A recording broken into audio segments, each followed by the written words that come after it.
దేవుని ఘనమైన నామమునకు మహిమ కలుగునుగాక. మన ప్రభువును రక్షకుడునునైన యేసుక్రీస్తుల వారి యొక్క ప్రశస్తమైన నామమునకే మహిమ ఘనత ప్రభావములు యుగయుగములకు కలుగునుగాక. సర్వాధికారి అయిన దేవుడు ఆయన గొప్ప కనికరమును బట్టి దినదిన ఆయుష్ను, ఆరోగ్యమును, క్షేమమును మనకు అనుగ్రహిస్తూ తన సన్నిధానములో తన మాటలు మనము నేర్చుకుంటూ ఆధ్యాత్మికంగా బలపరచబడుట కొరకై ప్రభువు చేస్తున్న గొప్ప మేలుకరమైన స్థితిని బట్టి దేవునికి మనం ఎంతగానో వందనస్తులమై ఉన్నాం. ప్రభునందు ప్రియులారా, దినములు గడిచిపోతూ ఉన్నాయి. రాకడ సమీపిస్తూ ఉంది. లేదా రాకడ ఆలస్యమైన మన పోకడైనా సమీపిస్తూ ఉంది. ఈ రెండిటికి మధ్యలో మనం ఉన్నాం కాబట్టి మన ఆధ్యాత్మిక జీవితాన్ని దినదినము అభివృద్ధి పదములో నడిపించుకున్నట్టు కొరకై శ్రేష్టమైన మాటల ద్వారా మనము ఆదరించబడుతూ బలపరచబడుతూ దేవుని రాకడ కొరకు సిద్ధపడదాం. దైవజనాంగమా, దేవుని వాక్యం వినుటకు సిద్ధముగా ఉన్నారు కదండి.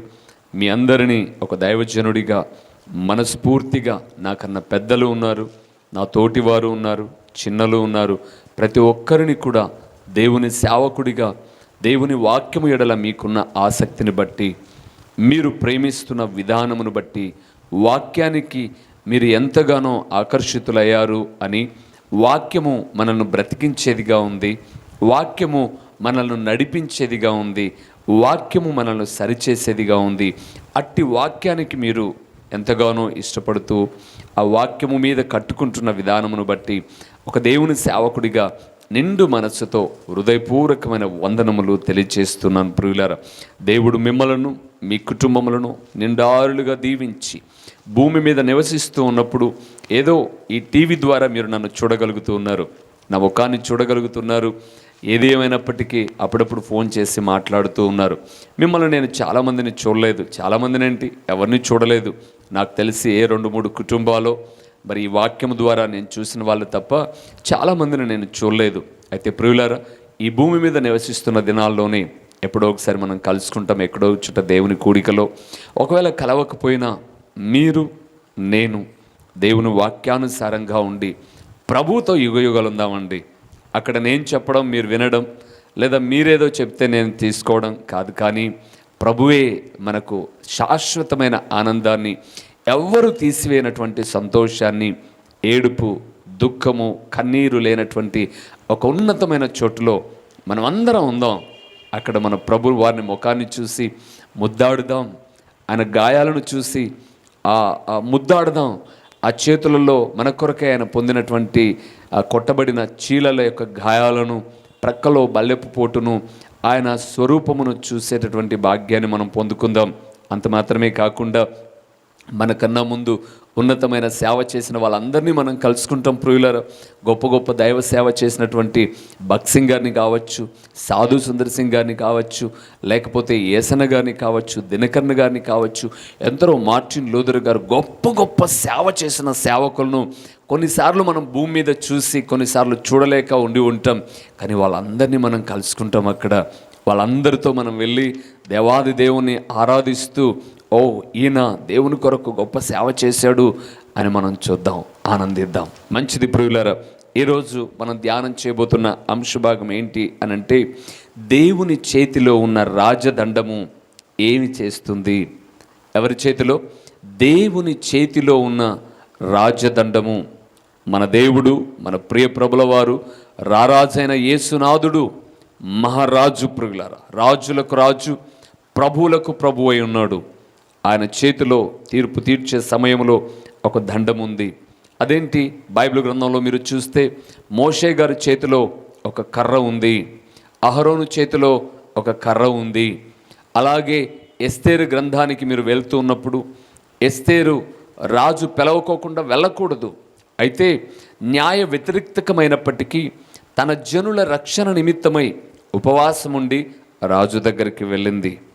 పిలవడుకోకుండా వెళ్తే తల ఛేదించబడుతుంది అన్న ఆజ్ఞ ఉంది, కానీ ఆమె తెగించేసిందండి.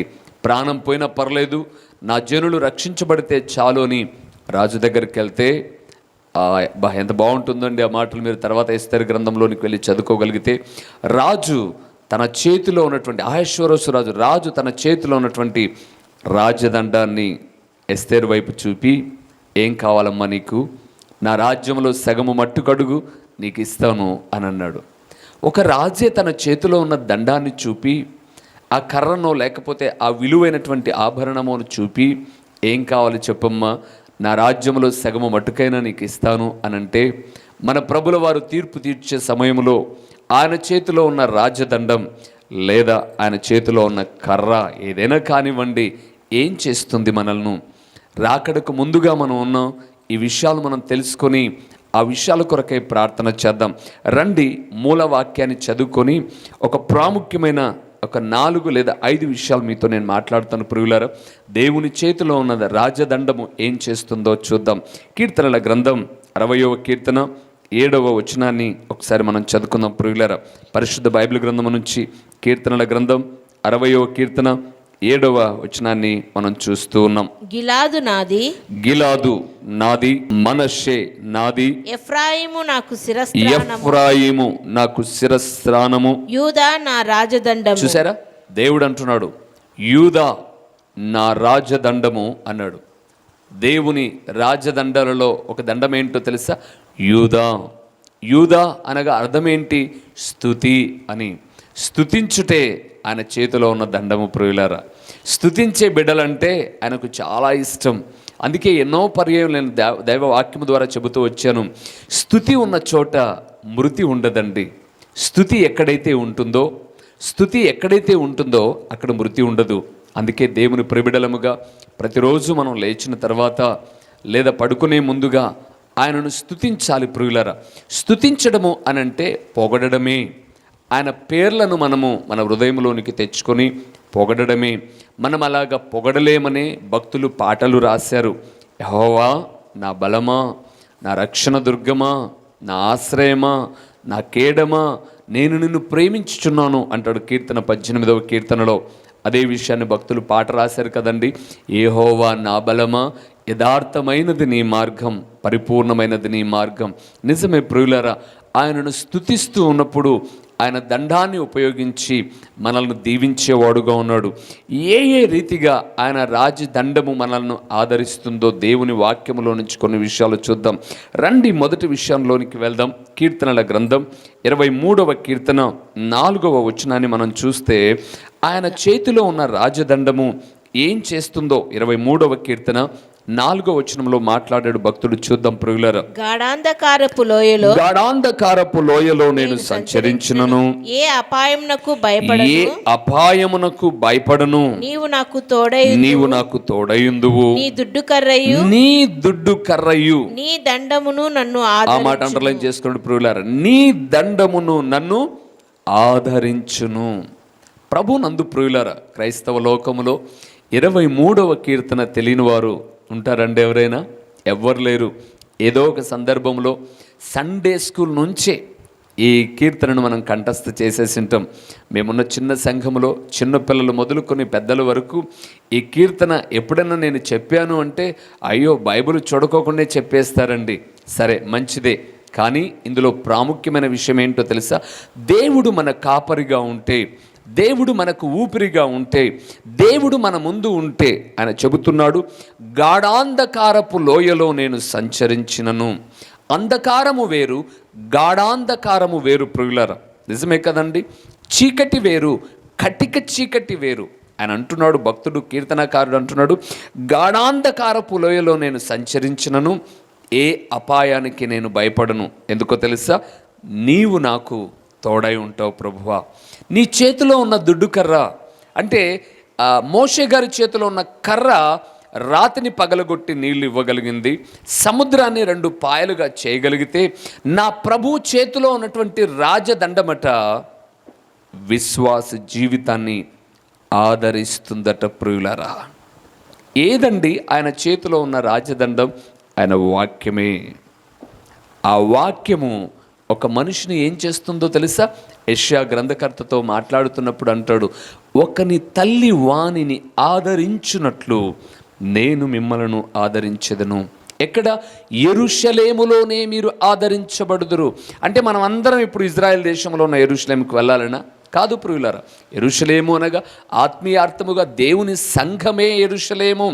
దేవుని సంఘములోనికి వచ్చినప్పుడు దైవజనులు దైవావేశం వలన ప్రకటించబడుతున్న దేవుని మాటల ద్వారా ఆయన దండము మనల్ని ఏమి చేస్తుంది అంటే ఆదరిస్తుంది.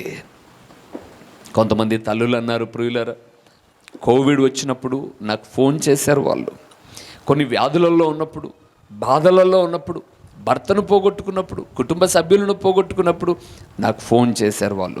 అయ్యా, ఇలాంటి పరిస్థితి గుండా మేము వెళ్తున్నాం అన్నప్పుడు దేవుని వాక్యము వారికి చెప్పాను ప్రియులారా. ఎన్నో విషయాలు వాక్యంలో నుంచి మాట్లాడుతూ వచ్చినప్పుడు ఆ తల్లులు చెప్పిన మాటేనండి, నా సొంత మాట నేనేం చెప్పట్లేదు. అయ్యా, మీరు మాట్లాడిన దేవుని మాటలు మమ్మల్ని ఆదరించాయి, మమ్మల్ని ఓదార్చాయి. మిమ్మల్ని ఎవరో మేము చూడలేదు నాయనా, మీరు ఏదో వాక్యము టీవీలో చెబుతుంటే చూసాం, కానీ మీరు చెబుతున్న మాటలు చూస్తుంటే మాకు ఆదరణ కలుగుతుంది. ఒక తల్లి తన భర్తను పోగొట్టుకుంది, ఆమె కృంగిపోయి ఉంది, నాకు ఫోన్ చేసింది. ఎంతో అన్యోన్యంగా ఉండేవాళ్ళం బాబు, మేము మీ మాటలు ప్రతిరోజు వినేవాళ్ళము, మీకు సహకారం కూడా అందించాలనుకున్నామయ్యా మేము.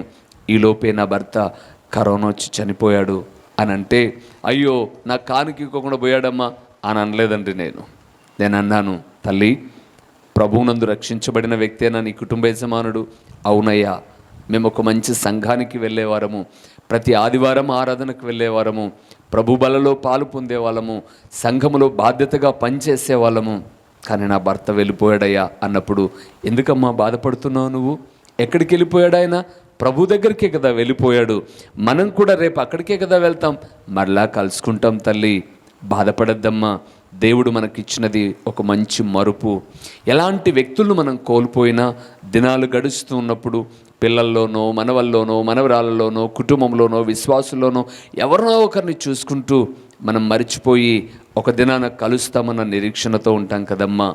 ఇలాంటి మాటలు దేవుని వాక్యంలో నుంచి చెప్పినప్పుడు ఎంతో ఆదరించబడ్డారండి. ఆదరించింది ఈ సేవకుడు కాదు ప్రియులారా, నా నోటి మాటలు కాదు ఆదరణ కలిగించింది, ప్రభు రాజదండము. ఆయన మనకు కాపరిగా ఉన్నాడు కాబట్టి మనము భయపడాల్సిన పని లేదు. ఊపిరి ఉన్నంత వరకు ఆయనను స్తుతిద్దాం, ఊపిరి ఆగిపోయినప్పుడు ప్రభుతో ఉందామమ్మా. ఆ మాటలు వారిని ఆదరించాయి. దేవుని వాక్యం అంటుంది, నీ దుడ్డు కర్రయ్యు నీ దండమును నన్నేం చేస్తుంది? ఆదరిస్తుంది. చూస్తారా, ప్రసంగి గ్రంథంలో ఒక మాట అంటాడు, ఎంత చక్కగా మాట రాయబడిందో చూడండి ప్రియులారు. ప్రసంగి గ్రంథం 4వ అధ్యాయము 1వ వచనాన్ని మనం చూస్తే భక్తుడు అయినటువంటి సొలొమోను గారు ఒక చక్కటి మాట మాట్లాడతాడు. 4వ అధ్యాయం 1వ వచనంలో ఒక మాటను మీకు నేను జ్ఞాపకం చేస్తాను ప్రియులారా. పిమ్మట సూర్యుని క్రింద జరుగు వివిధమైన అన్యాయ క్రియలను గురించి నేను యోచించితిని. బాధింపబడువారు ఆదరించు దిక్కులేక కన్నీళ్లు విడుచుదురు, వారిని బాధ పెట్టువారు బలవంతులు గనక ఆదరించువాడెవడును లేకపోయెను. నిజమే కదండి, భూమి మీద మనల్ని బాధ పెట్టేది బలవంతుడైతే, డబ్బున్నటువంటి ధనవంతుడైతే, బలవంతుడైతే, కులమున్న గర్విష్టి అయితే మనకెక్కడ దొరుకుతుందండి ఆదరణ? దేవుని వాక్యము దగ్గర. ఎందుకంటే ప్రతి వాని కన్నీటి బాష్ప బిందువులను తుడుచగలిగిన సామర్థ్యము కలిగిన వాడు నేను ప్రకటిస్తున్న నజరేయుడైన యేసు. ఆయన దిక్కు లేని వారిని, దరిద్రులను అనాథలుగా విడిచేవాడు కాదు ప్రియులారా, ఆదరించే దేవుడు ప్రియులారా, ఆదరించే దేవుడు. కాబట్టి మొదటి విషయాన్ని మీకు జ్ఞాపకం చేస్తున్నాను, దేవుని రాజదండము అనగా వాక్యమై ఉన్న దండము స్తుతించేటటువంటి బిడ్డలను ఆదరిస్తుంది. మొదటిది ఆదరిస్తుంది. రెండో విషయానికి వెళ్దాం రండి ప్రియులారా. కీర్తనల గ్రంథం 45వ కీర్తన 6వ వచనాన్ని మనం చూద్దాం ప్రియులారా. కీర్తనల గ్రంథం 45వ కీర్తన 6వ వచనాన్ని ఒకసారి మనం చదువుకుందాం. అక్కడ రాజదండము ఏం చేస్తుందో చూద్దాం. 45:6. దేవా నీ సింహాసనము నిరంతరము నిలుచును. నీ సింహాసనము నిరంతరము నిలుచును. నీ రాజదండము న్యాయార్థమైన దండము. నీ రాజదండము న్యాయార్థమైన దండము. అబ్బా, నా దేవుడు తన బిడ్డలను ప్రియులరా విడువడు అనడానికి ఒక చక్కటి మాట. దేవా నీ సింహాసనము నిరంతరము నిలుచును. నీ రాజదండము న్యాయార్థమైన దండము. దేవుడు ప్రియులారా తనను స్తుతించేటటువంటి బిడ్డల జీవితాలలో మొదటిగా ఆయన వాక్యమైనటువంటి రాజదండము ఆదరిస్తుంది. రెండవది న్యాయము తీరుస్తుంది. ఇన్ని రోజులు అన్యాయానికి గురై ఉన్నావా? నువ్వు న్యాయం తీర్చేవారు ఎవరు లేరనుకుంటున్నారా? కృంగిపోవద్దు ప్రియులారా. న్యాయాధిపతి అయిన దేవుడు మన దేవుడు, అన్యాయస్తుడు కాదు ప్రియులారా. బైబిల్ గ్రంథంలో లూకాసు వార్త 18వ అధ్యాయంలోకి వెళ్తున్నప్పుడు అన్యాయస్తుడైన న్యాయాధిపతి ఉన్నాడు అక్కడ. అతడు న్యాయాధిపతి, కానీ అతని జీవితం అంతా అన్యాయమే. కానీ విడువక గోజాడుతూ వచ్చింది ఒక దీనురాలు, విధవరాలు. ఎన్నో పర్యాయములు అడుగుతూ ఉంటే విసిగిపోయిన అన్యాయస్తుడైన న్యాయాధిపతి ఈమె మాటికి నా దగ్గరికి రాకుండా ఉండాలంటే ఒక్కసారి న్యాయం తీరుద్దామని అన్యాయస్తుడే మార్పు చెంది న్యాయం తీర్చాడు. మొరపెట్టినటువంటి ఆ తల్లికి అన్యాయస్తుడే న్యాయం తీరిస్తే న్యాయాధిపతి అయిన దేవుడు నీకు అన్యాయం చేయడమ్మా. ఆయన ఎప్పుడైనా న్యాయమే చేస్తాడు. చాలామంది తమకు కలిగిన బాధను బట్టో కోల్పోయిన వ్యక్తులను బట్టో దేవుడు నాకు అన్యాయం చేశాడు అంటారు. అమ్మ నేను చెప్తున్నానమ్మా, దేవుడు ఎప్పుడూ అన్యాయం చేయడండి. ఈ భూమి మీద న్యాయము చేయగలిగిన దేవుడు ఎవరైనా ఉన్నారు అంటే నేను నువ్వు ఆరాధిస్తున్న యేసు ప్రభుల వారే. ఏదో ఒకటి కోల్పోయి ఉండొచ్చు, కానీ దాని వెనక కూడా ఏదో ఆయన ప్రణాళిక ఉంటుంది. ఈరోజు రావాల్సిన ఉద్యోగం రాకపోయి ఉండవచ్చు, కానీ ఆయన న్యాయం చేసే దేవుడే. నేను ఒక సాక్ష్యం విన్నానండి. ఒక తల్లిగారు ఉద్యోగం నిమిత్తమై తన బిడ్డలను ఇంటర్వ్యూకి పంపిస్తే వాళ్ళు సెలక్షన్ చేస్తూ అన్నారు, మీరు ఎస్సీ అయితే ఖచ్చితంగా మీరు ప్రార్థనకు పోని వాళ్ళైతే మీకు మేము ఉద్యోగం ఇస్తాం, రేపు మీ ఇంటికి వస్తున్నాం మేము. ఎందుకంటే పూర్వపు దినాల్లో సర్టిఫికెట్ కావాలంటేనే ఎంఆర్ఓ స్థానంలో ఉన్నటువంటి వాళ్ళు ఇంటి దగ్గరకు వచ్చి ఇంట్లో ఎక్కడైనా వాక్యాలు ఉన్నాయా, బైబిల్ ఉన్నాయా, పటాలు ఉన్నాయని వెతికిన రోజులు.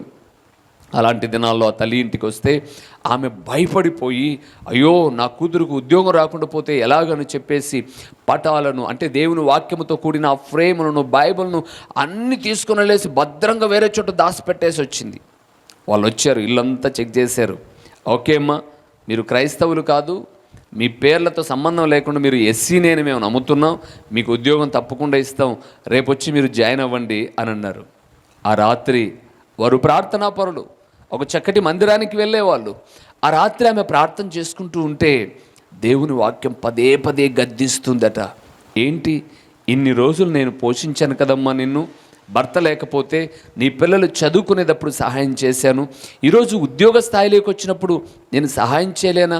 జనుల ఎదుట నా దేవుడు యేసు ప్రభుల వారే అని ఒప్పుకోలేకపోయావే నువ్వు అన్న మాటలు వినపడుతుంటే ఉదయాన్నే కూతురు జాయిన్ అవ్వాలి డ్యూటీలో.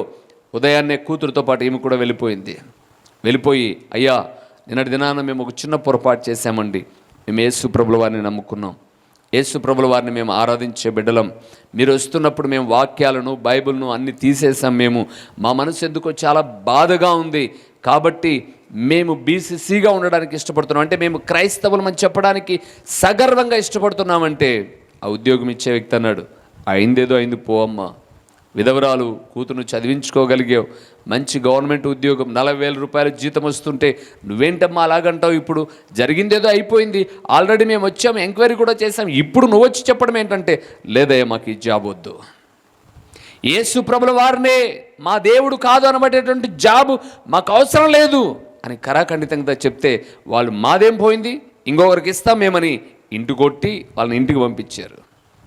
ఆ ఇంటికి వచ్చిన తర్వాత ఆ తల్లి బిడ్డలు తాత్కాలికంగా బాధపడ్డారు. అయ్యో ఇలాగైపోయింది ఏంటి అని వాళ్ళు వీళ్ళు అన్నప్పుడు నా దేవుడు మాకు న్యాయం చేస్తాడు, తప్పకుండా న్యాయం చేస్తాడు అని నిరీక్షించారు. ఒక 3 నెలల తర్వాత మరొక ఇంటర్వ్యూకి వారు అటెండ్ అవుతే ప్రియులారా, ముందు కోల్పోయినది 40,000 ఉద్యోగం కలిగి 40,000 జీతం కలిగిన ఉద్యోగం అయితే 70,000 జీతముతో కలిగిన ఉద్యోగం 3 నెలల తర్వాత వచ్చింది ప్రియులారా. దేవుడు అన్యాయం చేయడండి.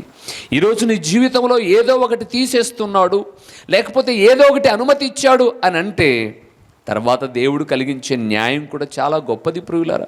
యోబును చూడండి, మనం లేఖన భాగంలో చూస్తే యోబు భార్య అంటుంది, ఇంకా దేవుడు అంటావేంటండి, ఆ దేవుడు పిల్లలను పొట్టన పెట్టుకుంటే, ఆస్తిని పొట్టన పెట్టుకుంటే ఆ దేవుని దూషించి చచ్చిపో అనింది.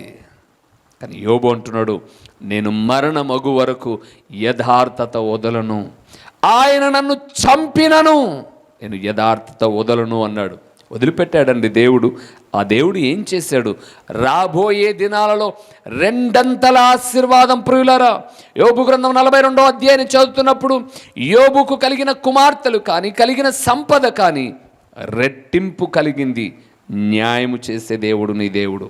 అందుకే అక్కడ కీర్తనకారుడు అంటున్నాడు, చాలా చక్కటి మాట మాట్లాడుతూ 6వ వచనంలో ఆయన అన్నాడు, దేవా నీ సింహాసనము నిరంతరము నిలుచును, నీ రాజదండము న్యాయార్థమైన దండము. దేవుని చేతిలో ఉన్న దండము న్యాయము తీరుస్తుంది.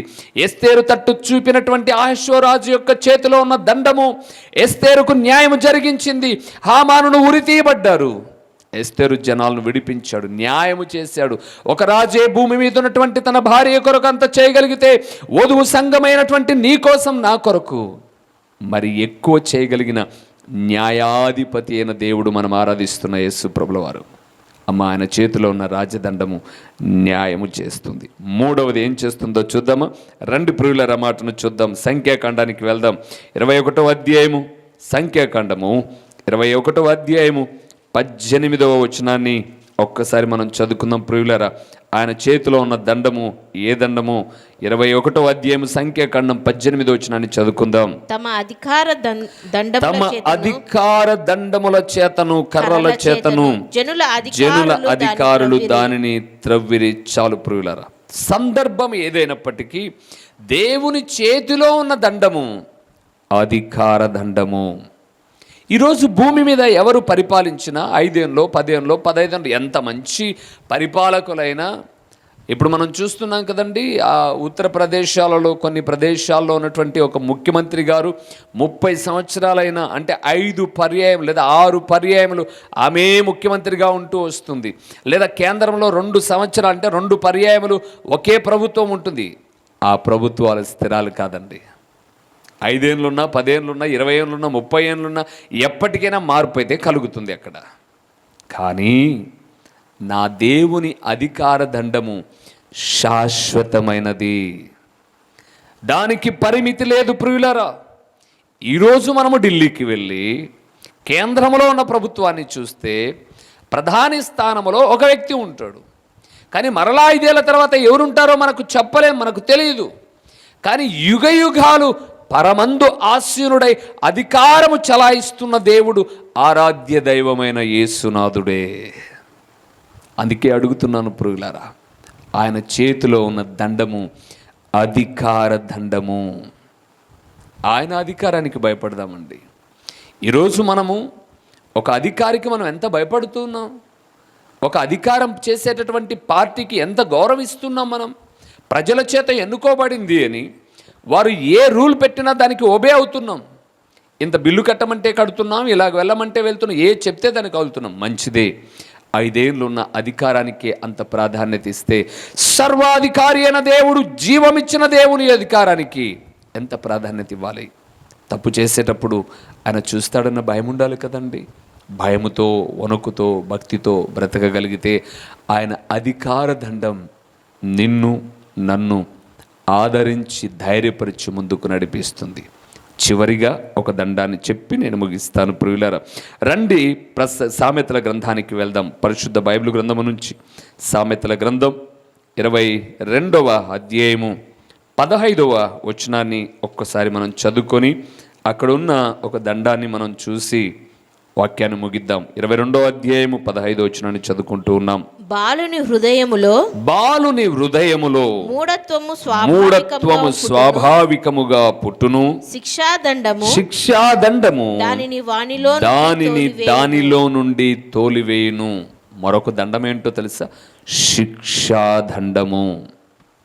నీవైనా నేనైనా మూర్ఖత్వంగా ప్రవర్తిస్తే, దేవుని నమ్ముకొని భయభక్తి లేకుండా ప్రవర్తిస్తే, దేవుని చేతిలో ఉన్న దండము ఆదరించడమే కాదు, న్యాయం తీర్చడమే కాదు, అధికారం చెలాయించడమే కాదు, శిక్షిస్తుంది ప్రియులారా.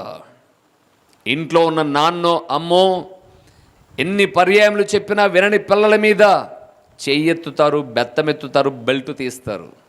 ఎందుకు? వారి మూర్ఖత్వములో నుంచి విడిపించబడాలని. ప్రతి ఒక్కరూ తల్లిదండ్రులు బాల్యంలో ఉన్న తమ పిల్లలను ఏదో ఒక చిన్న విషయమై వారు ఎక్కడో ఒక చిన్న దారి తొలుగుతున్నప్పుడు ఒక దెబ్బ 2 దెబ్బలో వేసి ఉంటాం కోపంతో. పెద్దవాళ్ళు ఎందుకండి? పాలు తాగేటప్పుడు ఎన్నో పర్యాయములు నేను ఎరుగుదును. ఎందుకంటే నేను ఒక తండ్రిగా చూసిన విషయమే. పాలు తాగేటప్పుడు పిల్లవాడికి ఆ వచ్చే లేత చిగుర్లు ఉలవులా అనేసి పాలు తాగుతూ ఉంటూ ఆ తల్లి యొక్క చనుమనములను కొరికేస్తే పేడను బికేస్తుంది తల్లి. ఏంటి వాడిని కొట్టావు అని భార్యను అడిగితే, వీడు చేసింది ఇది, ఈమె చేసింది ఇది అని అంటారు. అంటే ఒక తల్లి తన బిడ్డను శిక్షించగలిగితే, నీవైనా నేనైనా ఎక్కడైనా దారి తొలగిపోయేటప్పుడు శిక్షాదండము చేత దారిలో పెడతాడు ప్రియులారా దేవుడు. మన ఇంట్లో ఏదో సమస్య వచ్చినప్పుడు, మన వ్యక్తిగత జీవితంలో ఏదో శిక్ష పడ్డప్పుడు మనం తెలుసుకోవాల్సింది ఏంటంటే, ఎక్కడో తొలగిపోయాం, ఎక్కడో మనం దారి తప్పాం. అందుకే దేవుడు ఒక దెబ్బ వేసి శిక్షాదండము చేత మనల్ని నడిపిస్తాడు. నిజమే ప్రియులారా, దేవుని చేతిలో ఉన్న దండము ఆదరణ మాత్రమే కాదు, న్యాయము మాత్రమే కాదు, అధికారము మాత్రమే కాదు, బాలుని హృదయములో ఉన్న మూఢత్వాన్ని తొలగించడానికి తల్లో తండ్రో శిక్షించినట్టుగా దేవుడు కూడా దారి తొలగేటటువంటి విశ్వాసిని శిక్షిస్తాడు ప్రియులారా. దావీదుని గురించి దేవుడు నా హృదయానుసారమైనటువంటి మనస్సు కలిగిన వాడు అన్నాడు. అలాగనే మనం విడిచిపెట్టాడా? తప్పు చేసినప్పుడు ఏం చేశాడు ప్రియులారా? శిక్ష వేశాడు. అనేక పర్యాయములు మీరు చూడండి, దావీదును శిక్షించాడు. అంత మాత్రమే కాదు, మోషే ఒక మంచి నాయకుడు, కానీ ఒక చిన్న పొరపాటు చేసినందుకు ఎక్స్క్యూజ్ చేయలేదండి, శిక్షించాడు. ఇక యేసు ప్రభుల వారిని చూస్తే తండ్రి అయిన దేవుడు ఏ తప్పు చేయకపోయినా మన శిక్షను ఆయన మీద మోపాడు. తద్వారా శిలవమాను మీదికి ఆయన వెళ్ళినప్పుడు, నా దేవా ఎందుకయ్యా నన్ను చేయి విడిచావు అని యేసు ప్రభుల వారు అడిగితే, శిక్షించబడినప్పుడు మానవుల పాపాలు నీ మీద ఉన్నప్పుడు నేను ఒక్కసారిగా నీ ముఖాన్ని చూడలేకపోయాను, అందుకే విడిచాను కుమారుడా అని అంటాడు. నిజమే ప్రియులారా, దేవుని చేతిలో ఉన్న దండము ఇన్ని కార్యాలు చేస్తుండగా మనము ఆ దండానికి దండము పెట్టి లోబడదాం, ధన్యులమవుతాం. ప్రార్థన చేసుకుందాం, తలలు వంచుదాం.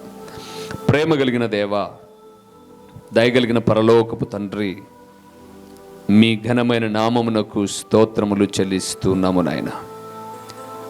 మీ చేతిలోని రాజదండము మా జీవితములో ఏ కార్యములు చేస్తుందో మీరు పలికిన మీ పరలోకపు వాక్కులను బట్టి స్తోత్రాలు నాయన. మీ చేతిలో మీ నోటి వెంట వెళ్ళే రాజదండము మీ వాక్యమే నాయన. అది మమ్మల్ని ఆదరిస్తుంది, మాకు న్యాయం చేస్తుంది, మా మీద అధికారం చెలాయిస్తుంది, మేము దారి తొలగినప్పుడు శిక్షిస్తుంది.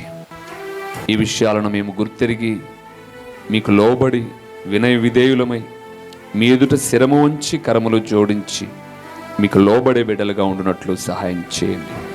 ప్రకటించబడిన మాటల ద్వారా ఎవరికి ఆదరణ అవసరమో, ఎవరికి న్యాయం అవసరమో, ఎవరు మీ అధికారం కింద ఉన్నారో, ఎవరు మీకు భిన్నంగా ఉన్నారో వారిని శిక్షించైనా క్రమంలోనికి నడిపించి మహిమ పొందండి.